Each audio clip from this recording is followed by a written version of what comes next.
G'day guys, it's Dave here from New Zealand Outdoor Blades. I hope you're having a fantastic day today. Please feel free to like, comment and subscribe. It does help out my channel a ton, but more importantly, I'm enjoying and learning a lot talking to people all over the world about my various hobbies, including hunting knives, hunting rifles, cartridges, gear, etc.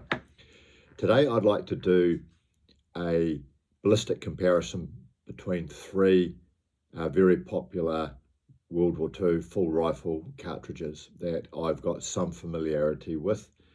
And this is a 3006, the 303 British and the 8x57 Mauser. There were, of course, a lot of different other rifle cartridges used during World War II.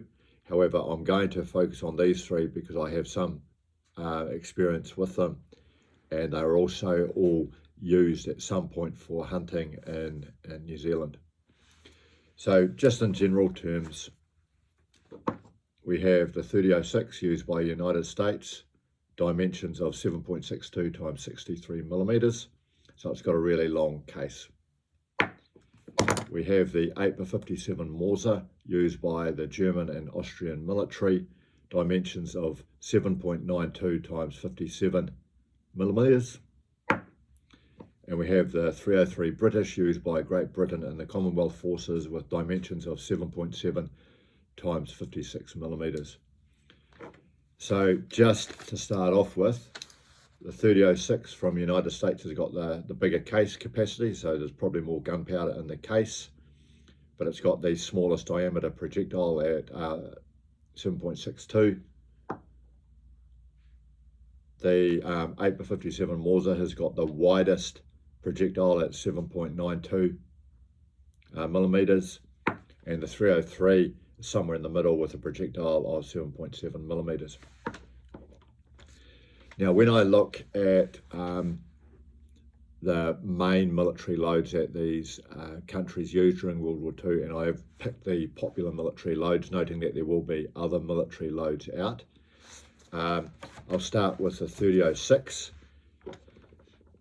which their most common load that their soldiers used was, it's called the M2, and it fired a 152 grain projectile at 2,805 feet per second.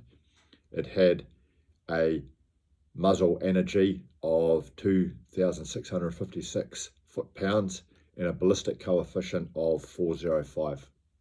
So at the time, this was pretty high velocity. We have the 8x57 Mauser. As a side note, my great uncle was actually killed with one of these in World War II, sadly.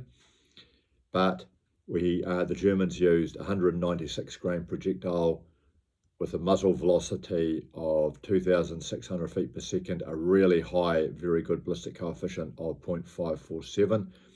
This gave them 2,943 foot-pounds of energy at the muzzle.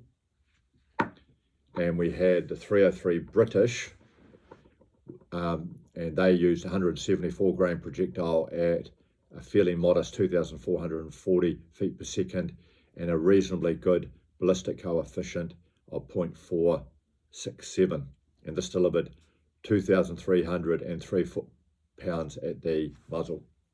Now, of course, all of those calibers have different loads and ammunition specifications you can use, but this was the most common military load that I just described.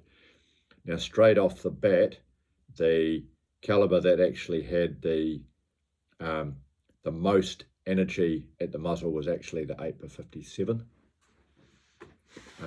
with a muzzle energy of almost 3,000 foot-pounds.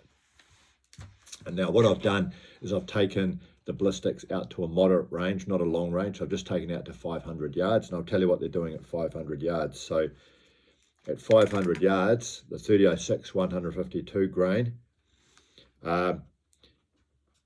delivers 1,084 foot-pounds of energy, and it has dropped a total of 56 inches if zeroed at 50 meters. So dropped a total of 56 inches and 1,084 foot-pounds of energy at 500 yards.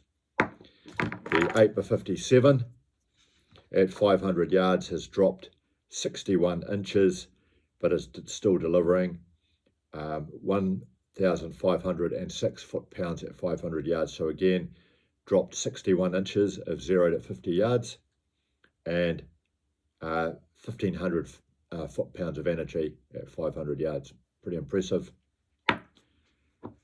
And 303 British has dropped 76 inches at 500 yards and delivers 1,019 foot-pounds of energy at 500 yards. Noting this is just 500 yards, the ballistic properties at 1,000 yards would be different, of course. Now, what can I say is that the 3006 load was a flatter shooting out to 500 yards because they only dropped 56 inches, whereas 8mm dropped 61, and the 303 dropped 76 inches. So flatter shooting is the 3006, and the greatest knockdown power at 500 yards was the 8x57. And one of the reasons for that is, the 8x57 with the 196 grain projectile has just got such a high ballistic coefficient compared to the 303 and the 3006. One disclaimer is the Americans did actually produce a far more powerful round than this called the M1. However, they actually produced the M2, which was a lighter load because of the fact that the M1 was too powerful for many of their rifle ranges. The cartridge was overspec'd or too powerful for their safety templates. Now, what cartridge would I use today? Well, funnily enough, I actually own an 8x57 and a 3006, although this is a 3006 actually improved, so it's been improved slightly. The 3006 would be my pick for your long range caliber because it is so flat shooting at long range.